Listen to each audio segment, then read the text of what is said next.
Olá, boa tarde Rondônia. Está no ar o programa Enquete na TV pela sua rede TV Rondônia. Hoje nós estamos gravando aqui na recepção do Máximos Hotel, esse hotel elegante e chique que você vê aí nas imagens, no centro do estado de Rondônia, em Ji-Paraná. E hoje nós temos dois estagiários conosco, o Douglas e o Gleidson. São dois jovens que estão aí aprendendo a arte da cinegrafia e vão trabalhar, ou pelo menos durante um período com a gente, enquanto eles estão em estágio. São muito bem-vindos, o Gleidson e o Douglas. E a entrevista de hoje é com o Vinícius Pinheiro, esse jovem poliglota, tem o domínio de 4 idiomas, o francês, o espanhol, o inglês e o italiano, e ele trabalha como professor dessas línguas já com apenas 22 anos de idade, e ele vai falar sobre a importância do domínio de um outro idioma e como alguns macetes de como aprender a falar uma outra língua. É importante essa entrevista, principalmente para você mais jovem. E na semana passada nós anunciamos que teríamos pesquisa para o Senado em Rondônia, em 2 cenários, primeiro voto e segundo voto. Então, depois da entrevista com o Vinícius, nós teremos então o resultado da pesquisa que fizemos em 52 municípios para o Senado. E vamos repetir hoje a pesquisa da semana passada. Na semana passada nós divulgamos uma pesquisa para o governo do estado de Rondônia. E hoje nós vamos repetir essa pesquisa para que você que não tenha visto o programa possa ver dessa vez. Caro empreendedor, tenha informação personalizada de qualidade que proporcione direcionamento correto nas tomadas de decisão em seu empreendimento. Conheça o Instituto Averroet, de Política, Estatística e Comunicação, uma empresa do Grupo Comunicare. Nossa especialidade é consultoria estatística e planejamento estratégico na área empresarial e política. Quem investe em pesquisa não descuida da própria imagem. Dê voz aos seus clientes. Entre em contato no 3421-0602 e agende uma visita com o Instituto Averroet. Quando não se pode evitar, acidentes acontecem. É aí que a equipe da Plastifibra entra em ação. Reparo de para-brisa trincado sem deixar vestígio ou cicatriz. A Plastifibra é especializada na restauração de para-choques em plástico ou fibra, restauração de riscos e arranhões, polimento e pintura. E para sua total segurança, a Plastifibra atende a todas as seguradoras. Plastifibra, Centro Automotivo de Recuperação. Rua Vicente Tabora Cavalcante, Vila Jotão. Fone 3421-2224. Day Hospital, pronto para lhe receber com toda a qualidade que você merece. Quartos, suítes com todo conforto para nossos pacientes. Estamos prontos com equipamentos de qualidade, estrutura de recuperação semi-intensiva completa e um centro cirúrgico preparado com profissionais capacitados. Nós pensamos sempre em você em todos os detalhes. Day Hospital, Rua Mato Grosso 1642, bairro Casa Preta. Tudo o que você precisa saber sobre turismo, ecologia, cultura e agronegócio está no Rondônia Turismo, o lugar onde você navega na exuberância da fauna e flora rondonenses. Aprecia belas paisagens e descobre onde viver momentos de descontração em belos parques temáticos. Rondônia Turismo, o seu guia para momentos de lazer e negócio. Acesse www.rondoniaturismo.com.br e curta uma Rondônia que você nunca viu. Muito bem, nós estamos hoje então com o Vinícius Pinheiro, nosso convidado de hoje para o programa. Vinícius, bem-vindo ao Enquete na TV. Obrigado, Jani. Bom dia. Muito bem. Ô, Vinícius, como nós já anunciamos, o Vinícius tem 22 anos de idade e é professor de língua estrangeira aqui em Ji-Paraná. Olha só, um jovem com 22 anos. Quantos idiomas você já domina hoje e você, inclusive, dá aula de língua estrangeira, né? Sim, eu domino 4 idiomas no momento, mas eu apenas dou aula de inglês, né? Faz 4 anos que eu dou aula no curso privado. E eu também falo francês e espanhol e no momento estou tentando aprender outros. Muito bem. Você fez italiano há um tempo atrás também, né? Sim, inclusive eu fiz italiano no curso que o seu instituto ofereceu há 2 anos atrás, no IPEC, quando o professor Nazareno Guerini veio aqui. E eu fiz aquele curso de 50 horas, né? E guardo bastante coisa ainda do curso, só que eu não tenho tido a oportunidade de praticar italiano, mas ainda assim aprecio muito o idioma. Muito bem. Vinícius, é difícil aprender um idioma estrangeiro? Aprender uma língua estrangeira demanda muito tempo de quem se dispõe a fazer isso. Mas isso depende principalmente do idioma que a pessoa pretende aprender, certo? Porque existem alguns idiomas que um falante de português, um lusófono, tem muito maior facilidade, como os idiomas latinos, naturalmente, como espanhol, francês, italiano. Mas dependendo do idioma que a pessoa escolher, já o inglês, por exemplo, demanda um pouco mais de esforço da pessoa. Logicamente, demora alguns anos para a pessoa adquirir a fluência, mas se a pessoa tiver se esforçar bastante, em torno de 2, 3 anos ela consegue adquirir fluência no idioma. Além das aulas, porque a aula é 2, 3 aulas por semana, além das aulas, você recomenda que a pessoa estude em casa, na internet, enfim, tem ferramentas que ela pode utilizar, não tem? Sim, meu estudo com francês, por exemplo, eu comecei praticamente autodidata, porque eu passei, desde o período que eu terminei o ensino médio, até fazem 1 ano e meio, eu passei estudando sozinho em casa. Aí eu comecei um curso presencial aqui em Ji-Paraná, mas eu já tinha acumulado bastante conhecimento até então, que me ajudou, inclusive, a dar continuidade nesse curso que eu entrei nele andando, sabe? Então, eu acho que quando a pessoa se esforça em casa, vale às vezes até mais do que simplesmente frequentar uma aula. Eu recomendo quem esteja tentando aprender inglês em casa, sozinho, por exemplo, estudar em torno de 15 a 20 minutos por dia, frequentes, todos os dias, tentar separar alguns minutos do seu dia para poder praticar o inglês. Porque o que faz a fluência, o que faz você desenvolver o idioma não é simplesmente a aula, mas sim a constância da prática. Muito bem. E o mercado hoje, para quem domina uma língua estrangeira, ele se amplia? Evidentemente, porque, por exemplo, dependendo da área de atuação da pessoa, ajuda muito. Por exemplo, quem mexe com informática, né, profissionais de tecnologia da informação, é quase que essencial ter uma formação em inglês, tanto para a linguagem de programação, quanto em relação ao conteúdo que ele vai precisar utilizar através do idioma. Eu fiz um curso técnico em informática na área de programação. Um dos primeiros, em 1997. Cara, que dificuldade. A linguagem de programação era toda em inglês. E quem entende o inglês vai entender, por exemplo, begin é o início, end, enfim, toda a programação, quando você digita lá nas linhas do prompt de programação, é tudo em inglês. E eu não sabia nada de inglês. Realmente eu tive muita dificuldade e nunca fui um bom programador. Realmente eu concordo contigo, Vini. Então, o inglês ele é essencial não só para a programação também, como na questão do jornalismo. Muitas pessoas aqui não tem tanta essa necessidade, mas lá no Sudeste, por exemplo, eu conheço uma amiga que fez jornalismo e é recorrente ela usar o idioma estrangeiro no trabalho dela.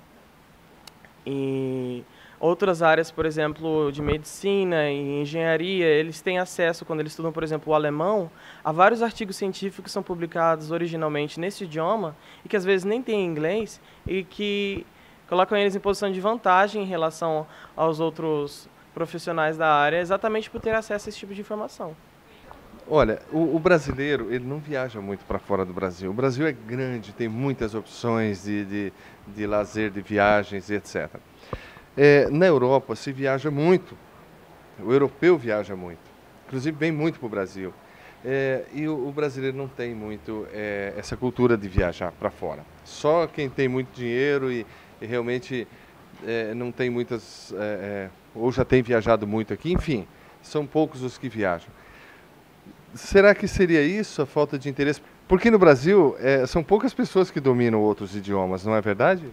Sim, de acordo com algumas estatísticas, o percentual de pessoas que têm influência no inglês no Brasil está em torno de 10% e 15% apenas, que é bastante pequeno comparado com alguns países, por exemplo, a Holanda, que chega a 96%, ou a França, que chega a 26%, a Alemanha a 55%.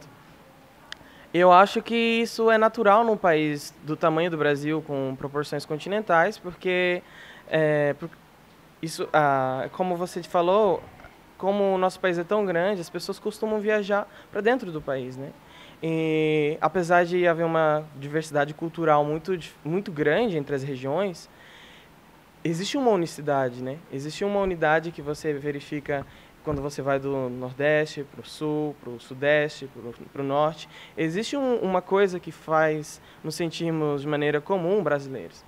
Então, as pessoas acabam se desacostumando, elas não percebem a necessidade de aprender um idioma estrangeiro, mas eu acho que isso também vem mudando com a nova geração, né?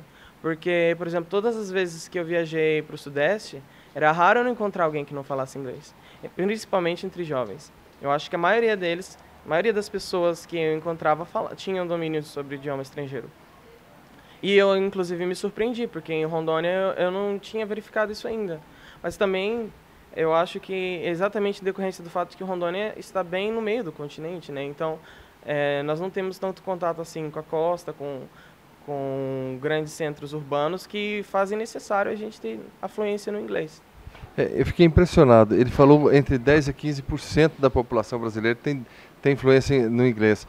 Eu fiquei impressionado. Para mim, esse percentual seria bem menor, Vini. Você tem certeza disso? Então, falando de 10% a 15%, sem considerar assim, a afluência...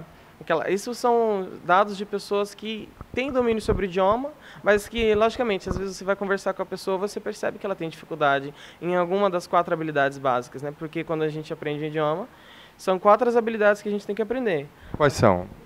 A produção da fala, a compreensão da fala, a produção escrita e a compreensão escrita.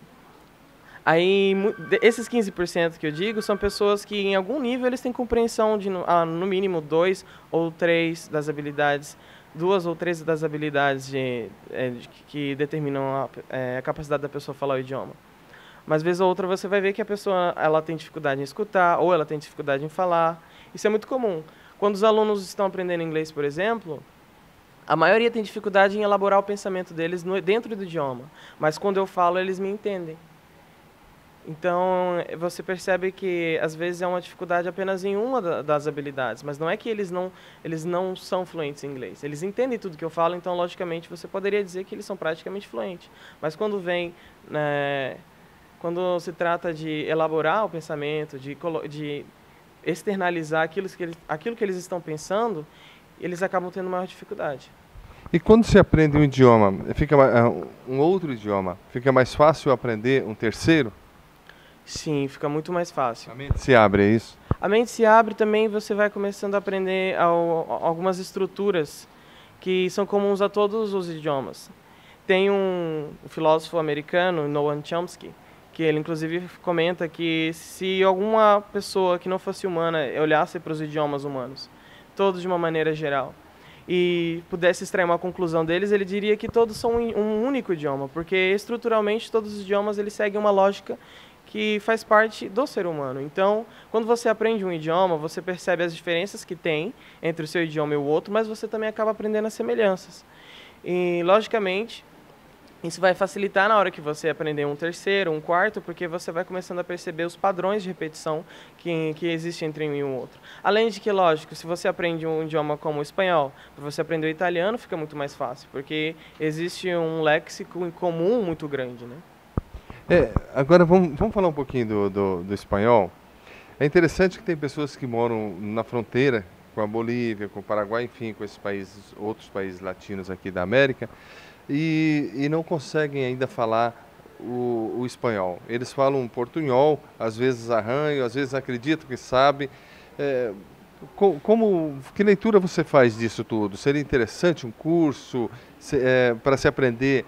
É interessante estudar mesmo, além da prática de conversação com outras pessoas? Fala um pouquinho disso, de repente pode ser muito útil para as pessoas que convivem com alguém de um idioma espanhol.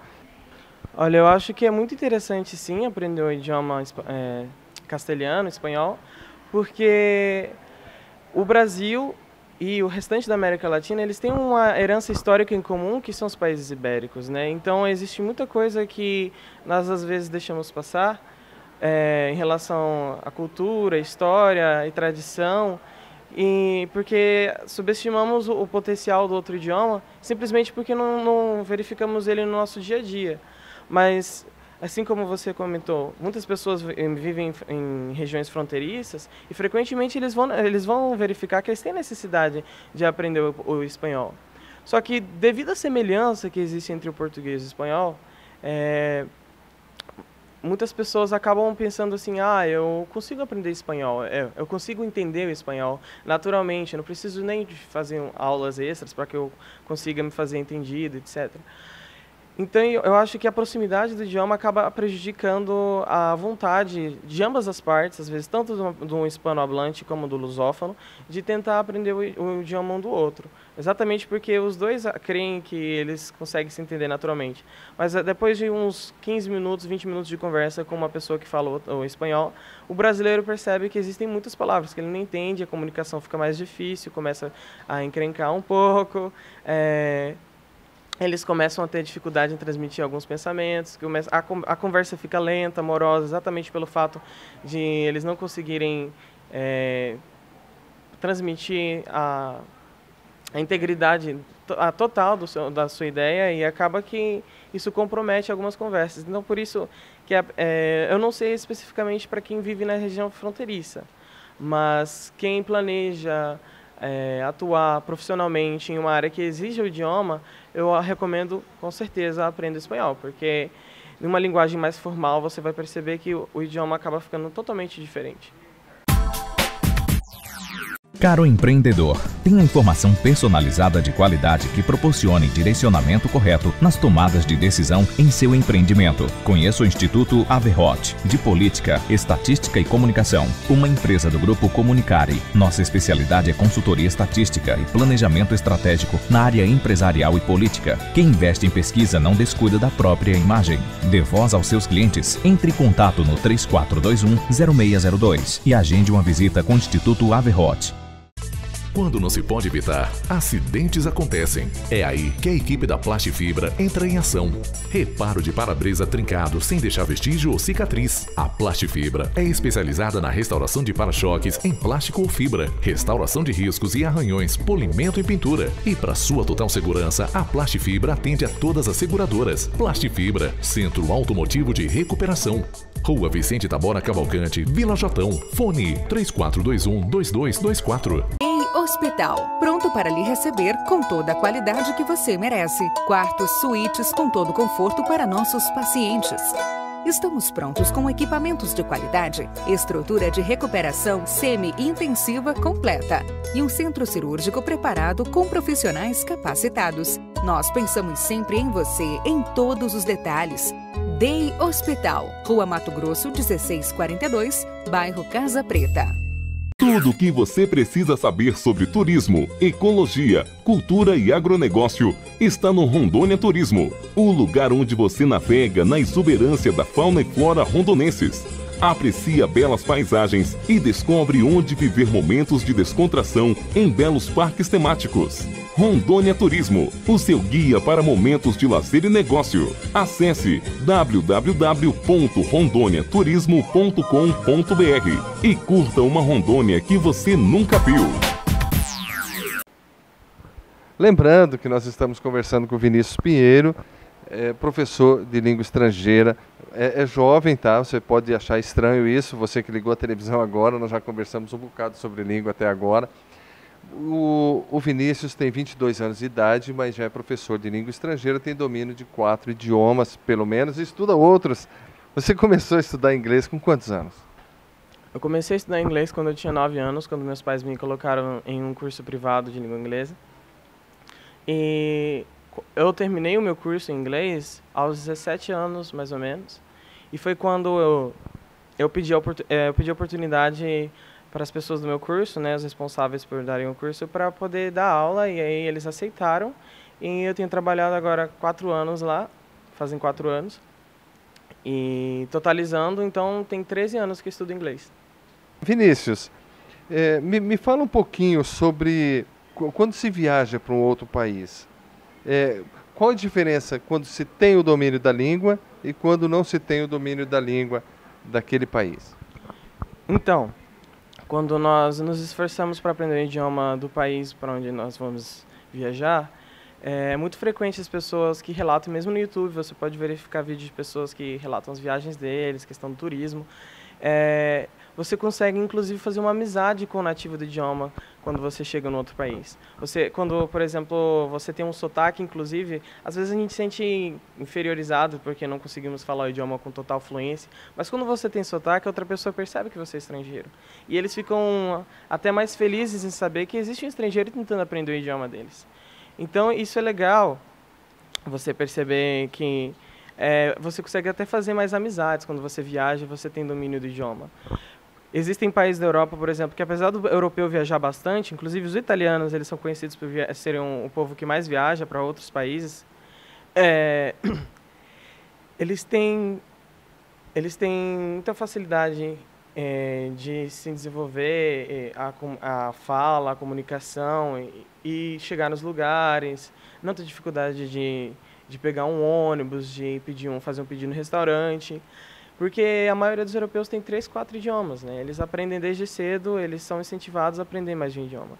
Mas existe uma exceção, por exemplo, pessoal, é bem famosa, né? Existe até um estereótipo em relação a isso, que são os franceses. Os franceses, eles têm bastante relutância em aprender o inglês.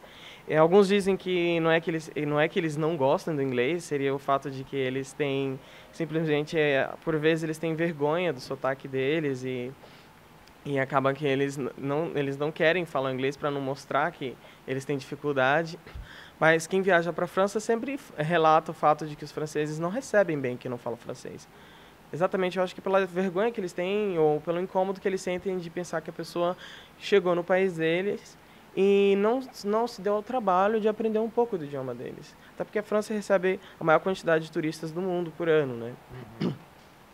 E a mesma coisa seria aconselhável para quem quer visitar a América Latina, se você vai para Buenos Aires, Santiago, Assunção, La Paz, Santa Cruz, Lima, qualquer lugar desse, Cusco, que tem se tornado cada vez mais um ponto turístico bastante procurado na América Latina.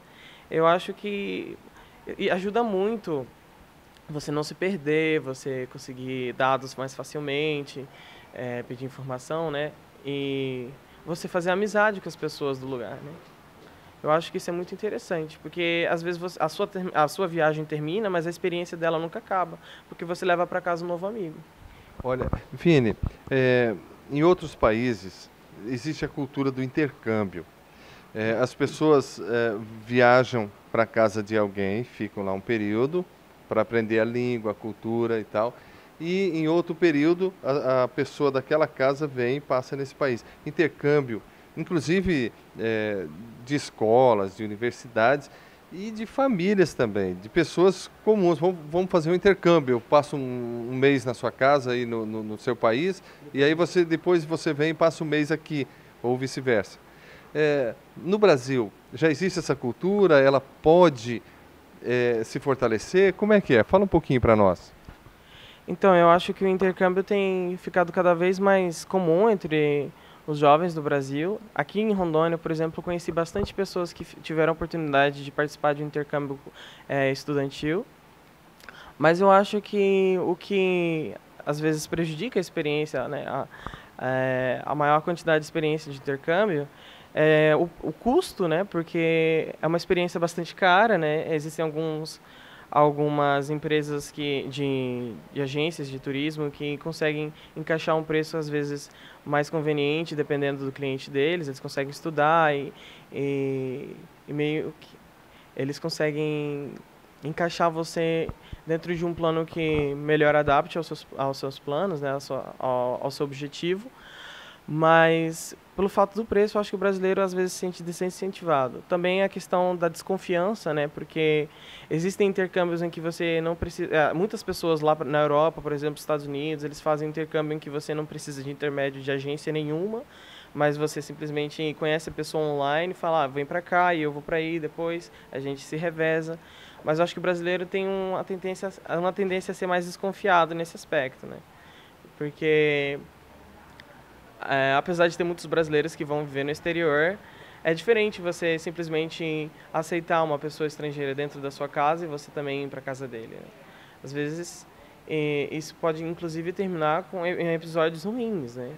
A gente tem casos, por exemplo, que foram evidenciados por algumas novelas da Globo, em que meninas tentaram ir para fora e acabaram tendo dificuldades, enfim. Eu acho que a pessoa tem que sempre manter um pé atrás. Ela tem que conhecer bastante, tentar conversar com a pessoa para quem ela quer visitar uns 2 anos, 1 ano e meio, até você realmente falar, eu vou lá visitar a pessoa. E outro fator que eu acho que não contribui para a expansão da cultura do intercâmbio é o isolamento geográfico do Brasil, né? Que nem eu comentei, então a gente sofre um desincentivo muito grande na questão cultural. Tem a questão das passagens aéreas. Dentro da Europa é muito fácil eles fazerem o intercâmbio, é só você atravessar a fronteira, 500 quilômetros você está num país diferente. Agora no Brasil você tem que comprar às vezes uma passagem aérea que vai custar em torno de R$6.000, R$4.000. Olha, nós batemos esse papo agradável aqui com o Vinícius Pinheiro. Vinícius, pô, foi muito bacana te receber aqui na Enquete na TV. Está sendo muito bem-vindo. Eu tenho certeza que o pessoal de casa gostou de assistir esse bate-papo legal aqui, Vinícius. Obrigado, Vinícius. Obrigado, Dejanir. Eu agradeço você. Vocês acabaram de assistir, então, a entrevista com o Vinícius Pinheiro, nosso amigo, nosso convidado, esse jovem poliglota, convidado desse sábado. E agora nós vamos falar de números. Vamos começar falando dos números que nós mostramos na semana passada, que é a pesquisa para o governo. Lembrando que nós ouvimos 1.800 pessoas numa enquete exclusiva aqui para o nosso programa, ok? Então vamos aos números. O senador Assir Gurgas teve 38% das intenções de voto, Jaqueline Cassol 26% das intenções de voto, Maurão de Carvalho, 9%, e 27% não soube responder. Nós só apresentamos 3 nomes para o governo, e esses são os números que você acabou de ver. E agora nós vamos aos números para o Senado. Nós apresentamos 4 nomes em 2 configurações, primeiro e segundo voto. Vamos ao resultado? O senador Waldir Raupp obteve 25,6% no primeiro voto, 15,3% no segundo voto e a média dos votos do senador Waldir Raupp, 20,5%. O Expedito Júnior teve 25,2% no primeiro voto, 12,8% no segundo voto, uma média de 19% do total dos votos. Ivone Cassol, 13,5% o primeiro voto, 8,5% o segundo voto, e a média dos votos da Ivone, então, ficou 11%. Gesualdo Pires, 12,8% no primeiro voto, 12,6% no segundo voto, uma média de 12,7% das intenções de voto. Olha só, esse dado é importante. Quem não soube responder, 22,9% não soube em quem votar no primeiro voto e 50,8% no segundo voto. Então, uma média de 36,9% dos votos estão totalmente indecisos. Então, vou repetir.